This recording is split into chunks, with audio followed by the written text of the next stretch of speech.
Nous, c'est Ruben et Katia. Avec notre premier van Franklin, nous avons sillonné les routes d'Europe. Notre envie d'aventure et la volonté de toujours découvrir plus nous a poussés à changer de véhicule. Nous avons adopté Pumba, qui est devenu notre fidèle compagnon de voyage.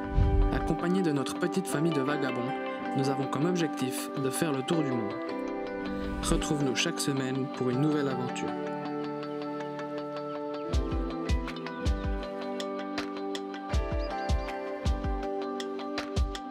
Nous avons quitté Mirleft Aglou ce matin, là où on a passé une semaine, la semaine dernière du coup. On s'est vraiment bien reposé. On a pris la route direction Agadir. On s'est trouvé ce superbe spot en face de l'océan Atlantique, comme on aime bien. Comme ça on peut s'endormir avec le bruit des vagues et tout et tout. Du coup nous on a pris la route direction Agadir parce qu'on a lundi prochain un rendez-vous à l'ambassade, au consulat suisse, pour résoudre 2-3 affaires. Mais le sujet c'est pas ça. Du coup nous demain au planning on va aller visiter un petit peu le centre-ville d'Agadir. On va aller voir la Médina, le souk, et on verra qu'est-ce qu'on peut visiter d'autre. Et du coup on a hâte de vous partager ça et on se retrouve du coup demain au souk El Had. Et du coup on va aller promener à l'intérieur, voir comment c'est. Ça sera notre tout premier souk et on va voir si on va faire des petites emplettes ou pas.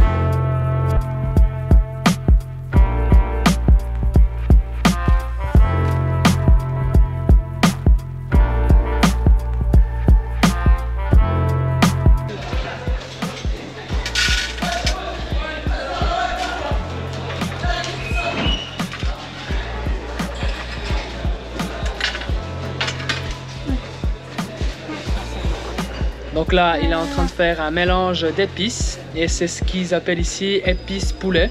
Donc c'est pour mettre sur la viande.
On est de retour au van et du coup on a fait notre petite promenade au souk, notre tout premier souk.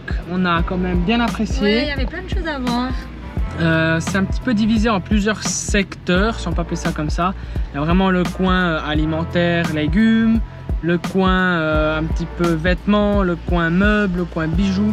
Bref, c'est un petit peu organisé comme ça, un peu chaque ruelle. Ouais. Et ouais, du coup on a fait quelques petits achats. On a acheté du thé, on a acheté de la verveine pour le thé. Verveine. Parce qu'on aime bien boire un petit peu de verveine le soir avant d'aller dormir. Il paraît même que ça a des propriétés pour mieux aider au sommeil. On a aussi acheté des olives, surtout pour Ruben. Oui, on a acheté des olives parce que moi j'adore ça, je raffole des olives ici au Maroc. Donc j'ai pris 2 variétés d'olives que je vous montrerai. J'ai aussi acheté de l'amlou parce que c'est vraiment trop bon. Je vous expliquerai la différence aussi quand on vous montrera le pot. Et j'ai aussi acheté du darmous et je vais vous expliquer aussi ce que c'est le darmous. Bon, on vient d'arriver à la Médina et Katia Elle touche le dromadaire. Mais c'est la première fois que j'en vois un, tu peux toucher. Ah bah, tu parles. Non. Qu'est-ce qu'il y a? Qu'est-ce que tu nous racontes? Tu vas monter. Tu vas monter la photo, tu vas me faire comme ça. Mais c'est stressant. Ça fait peur.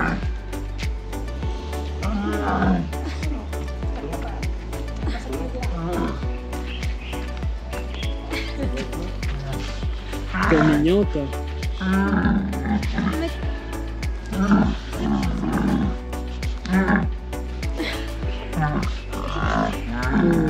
T'es mignon. Viens, tu prends l'autre côté là. Par là? Elle part avec les chiens. Il écoute pas? Mais je veux pas qu'il monte, hein? Non, il monte. Non, il peut pas. Non, il peut pas. C'est pas de sa faute. On va se mettre côté comme ça. Mais j'ai peur. Faut juste te tenir. C'est... Oh punaise. Oh punaise, c'est stressant. Je pense que c'est de Medina pour ça. C'est stressant comme ça monte. Mais t'es gentil, mon grand. Ma grande. Oui. Non, il faut Moi, j'ai jamais fait. C'est la première fois que je monte sur... Oui. Très bien.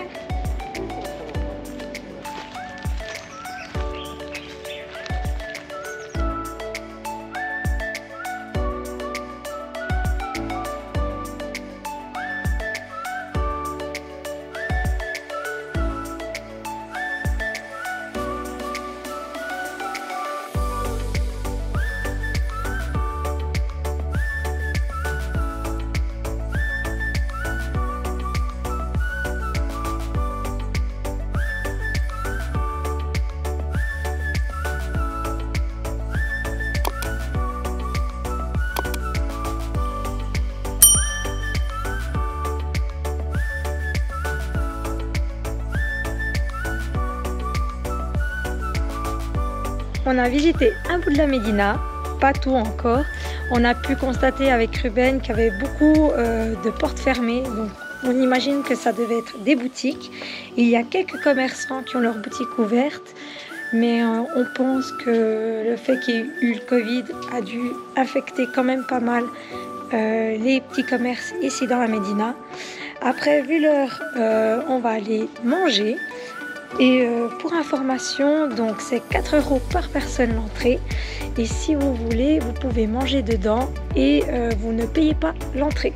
Du coup, on est au restaurant et aujourd'hui c'est vendredi. Et au Maroc, la tradition, c'est le couscous le vendredi. Du coup, petit couscous au merguez. Et moi j'ai Katia, juste pris des merguez toutes simples. avec une petite salade. Avec une petite salade, ça va très bien. Donc on va manger tout ça trop vite. Après avoir quitté la Médina, nous avons repris la route. Nous avons décidé de reprendre un peu de hauteur et sommes partis en direction de la vallée du Paradis, afin d'y trouver un spot pour y passer la nuit. Comme promis, je vais vous montrer ce que j'ai acheté au souk. Donc j'ai acheté 2 types d'olives différentes. Donc celles-ci qui sont un petit peu rosées et ceux-là qui sont vertes avec des petites herbes. Donc là il y a 500 grammes et là aussi. Donc j'ai payé ça à 10 dirhams, donc ça fait l'équivalent d'1 € chaque sachet. Donc ça va, franchement je trouve que c'est pas cher. Ensuite ça, oh là là, ça s'appelle du amlou. Donc le amlou, c'est celui-ci il est aux amandes. Il y a aussi aux cacahuètes, moi je le préfère aux amandes. Donc c'est un mélange de amandes, miel et puis de l'argan. Et puis en fait ça fait comme un peu de beurre de cacahuète. On peut le mettre dans le pain, sur les crêpes, bref, partout, tant qu'on aime. Du coup j'ai acheté le gros pot de 1 kg. J'ai payé ça 130 dirhams. Donc ça fait 13 €. Et en dernier, du miel. Donc ça c'est du miel médicinal. Ils appellent ça le darmous. Ça se mange pas comme le miel traditionnel, donc c'est pas pour tartiner sur le pain, ni pour mettre dans le lait, ou bref. C'est vraiment quand on est malade. Donc ça aide quand on a des problèmes de gorge, quand on est enrhumé, problèmes d'allergie, problèmes respiratoires, enfin vraiment pour plein de choses. Si vous mettez Darmousse sur internet, bien fait, vous verrez tout de suite une panoplie de bienfaits de ce miel. Donc nous on a acheté 500 grammes pour essayer. Et pour le reconnaître, on s'est renseigné avant d'acheter parce que ça coûte quand même super cher. Si vous voulez, le Darmousse, c'est du miel du figue de Barbarie. Et ça devient de plus en plus rare. Et selon l'époque à laquelle on l'achète, le prix peut vraiment grimper. Et du coup, alors nous, on s'est renseigné avant de l'acheter. Il faut que quand on le mange, il faut que ce soit sucré au départ en bouche. Et progressivement, il faut que ça vienne chauffer vraiment le canal digestif. Donc c'est un peu piquant, pimenté, épicé un peu. Et justement, si on l'inhale, enfin si on le mange et que ça pique tout de suite les lèvres, la bouche et tout, c'est que certainement il n'y a pas que du miel en fait. Ils mettent du piquant supplémentaire. J'ai même lu apparemment ils peuvent mettre de la sève de cactus et ça aiderait à piquer plus. Et du coup, ça ne serait pas de l'authentique. Moi, je l'ai goûté celui-ci avant de l'acheter. Alors, pour moi, ça correspond au descriptif que j'ai lu sur Internet. Donc, vraiment, quand je le mange, c'est progressivement, ça vient piquer le canal digestif. Et plus le temps passe, plus ça chauffe. Donc, ouais. Apparemment, ce serait du pur. J'espère. Et quand je serai malade, je l'utiliserai. Et on verra si vraiment c'est efficace ou pas. Donc voilà, là c'est un pot de 500 grammes et j'ai payé ça 225 dirhams, donc 22,50 €. Est-ce que c'est cher ou pas? On en a vu ailleurs des plus chers, des moins chers, mais voilà. Celui-ci m'avait l'air vraiment top et la personne qui le vendait était aussi très très sympa. Il nous expliquait vraiment tout en détail et franchement c'est cool. Voilà. Bon, on a repris un petit peu de la hauteur, on a quitté un peu le centre-ville d'Agadir pour se diriger vers la vallée du paradis. Donc c'est pas très loin d'Agadir non plus, c'est un petit peu moins d'1 heure. Et on a passé une superbe nuit sous les arganiers. En plus on a eu la visite d'un des propriétaires ici, d'un terrain ici en bas. Et on a partagé un moment autour du thé et tout. C'était vraiment cool. Et maintenant, on va faire une petite randonnée du coup à la vallée du paradis. On va voir s'il y a de l'eau. Il nous a dit que c'était un petit peu sec, un petit peu les bassins actuellement. Mais on va le voir de nos propres yeux. Et l'arganier, c'est ce qu'il y a ici derrière moi. Donc c'est cet arbre. Et nous, à notre spot, justement, on en a un qui est pile en dessus du van. Et ça nous fait une belle place d'ombre. Donc c'est trop cool.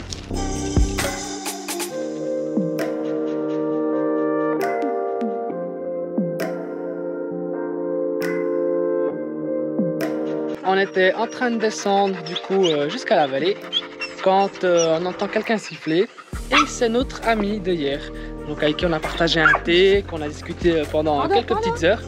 Donc là on l'attend, il nous rejoint, puis après on va faire la descente ensemble parce que lui il travaille en bas, il nous expliquait qu'il plantait des bambous, enfin bref il faisait un peu de la plantation. Et du coup voilà, on l'attend et on va descendre ensemble.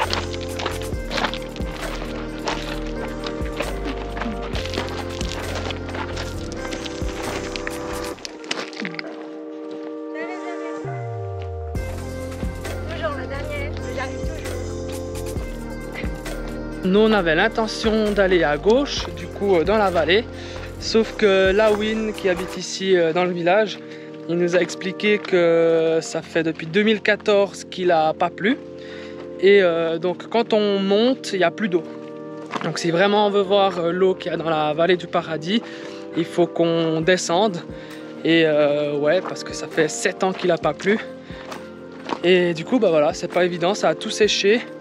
Ici en bas, apparemment c'était rempli d'eau avant et maintenant il n'y a plus d'eau.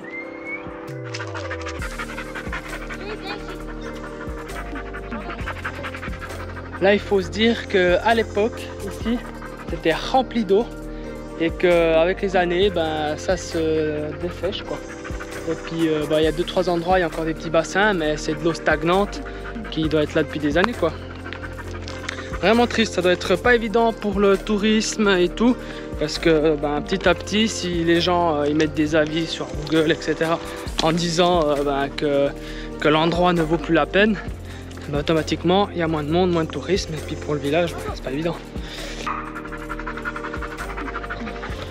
Là, il nous expliquait comme quoi, quand il y avait de l'eau qui était plein, et ben, des gens ils sautaient depuis là-haut dans l'énorme bassin. Et puis maintenant, c'est plus possible parce qu'il n'y a plus d'eau. On y va, Nounou.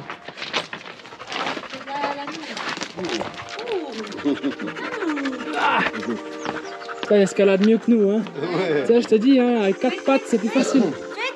On a accompagné Lawin à son travail, donc c'est ici qu'il bosse. Donc il a ce petit espace ici avec accès à la rivière là en bas. On le voit pas très bien à cause de la végétation, enfin à cause des bambous. Mais en gros il a ce petit coin pour aménager, pour faire un petit café, restaurant. Et tout là au bout, il m'a dit qu'il y a 6 emplacements et c'est 6 cafés différents. Donc lui il va ouvrir le sien ici. Et puis franchement c'est trop cool. Là on va partager un petit thé ensemble. Puis après on va certainement reprendre notre petite balade. Mais c'est trop bien.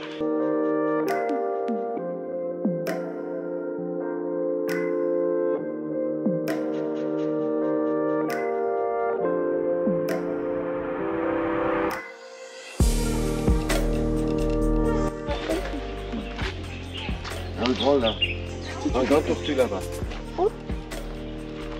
Ah ouais, là-bas au fond, il y a une grosse tortue.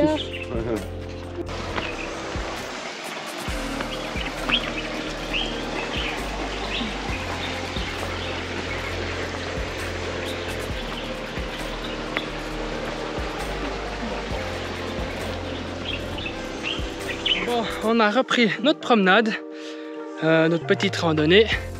Et on a beaucoup discuté avec Lawin. Et du coup, il nous a expliqué pourquoi ça s'appelait la vallée du paradis. Donc lui, vu qu'il est originaire d'ici, il est né ici, mais il a su nous expliquer le pourquoi du comment. Après, est-ce que c'est une histoire vraie ou c'est lui qui l'a inventé? Je sais pas, mais j'espère que c'est la vérité. Donc je vais vous raconter.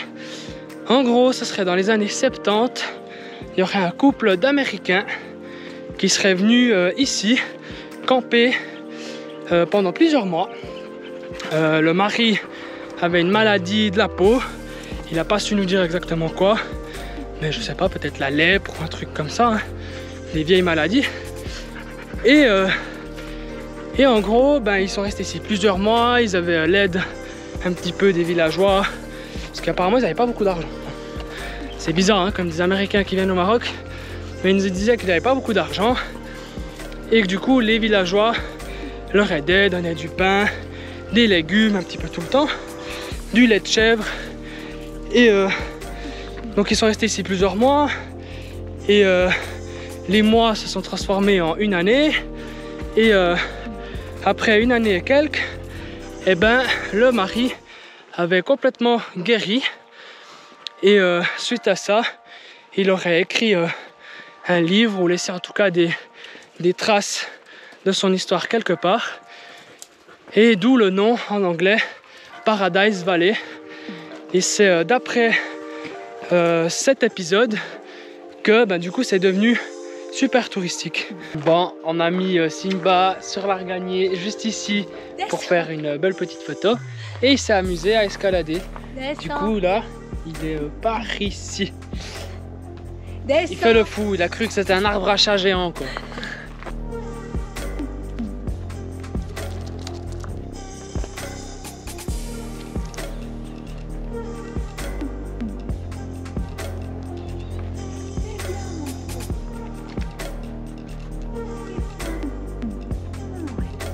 Là, on est en train de faire un petit tour du village. C'est vraiment un endroit très très calme. Il y a des arbres partout. Là, par exemple, il y a un olivier. On a creusé des avocats, des grenadiers. Il y a des orangers. Il y en a vraiment plein. Voilà, typiquement. il y a des grenades, mais elles sont hyper acides comme les citrons. Donc c'est pour ça qu'ils ne les mangent pas ici au village.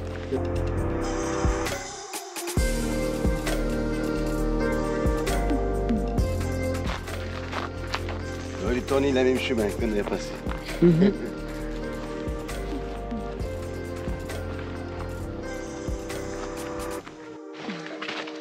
J'invite ici.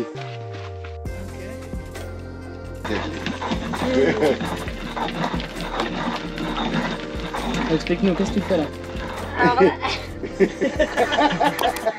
Alors, je ne suis pas une experte, mais en fait, donc, ça c'est l'argan grillé qu'on met là-dedans et en fait c'est moulu en gros, enfin on va dire ça comme ça. Et en fait ça crée cette sorte de pâte qui ressemble un peu à l'amlou comme Ruben vous a montré son pot. Et en fait cette pâte là après va être travaillée à la main et avec de l'eau. Et après en fait en travaillant à la main il y a toute l'huile qui sort, l'huile d'argan. Qui est utilisée soit pour l'alimentaire ou pour le cosmétique. Voilà. J'ai bien retenu la leçon.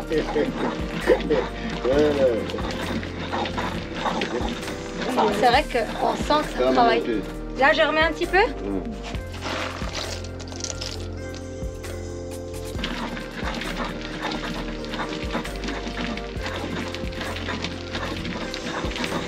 Hier, on a fait le tour du village avec Lawin. Il nous a montré les petits recoins et tout. C'était vraiment sympa. Le village est mignon, le village est calme. Et c'est tout ce qu'on aime. Il nous a aussi invités à boire le thé chez lui. Katia, comme vous avez pu voir, elle a pu essayer de faire de l'argan. Donc une des premières étapes, c'est faire la pâte d'argan. Et ensuite, le soir, on les a invités à souper. C'était vraiment trop bien. Et maintenant, c'est l'inverse. Donc c'est eux qui nous ont réinvités chez eux. Et cette fois-ci, pour manger le couscous, partager un thé. Bref, ça va être trop cool. On a hâte d'y être. En tout cas, nous, on va te laisser sur ça. Donc si tu as aimé, n'oublie pas de laisser un petit like, un commentaire. Comme d'hab, tu connais l'histoire. Et on se retrouve la semaine prochaine pour la suite des épisodes. Ciao!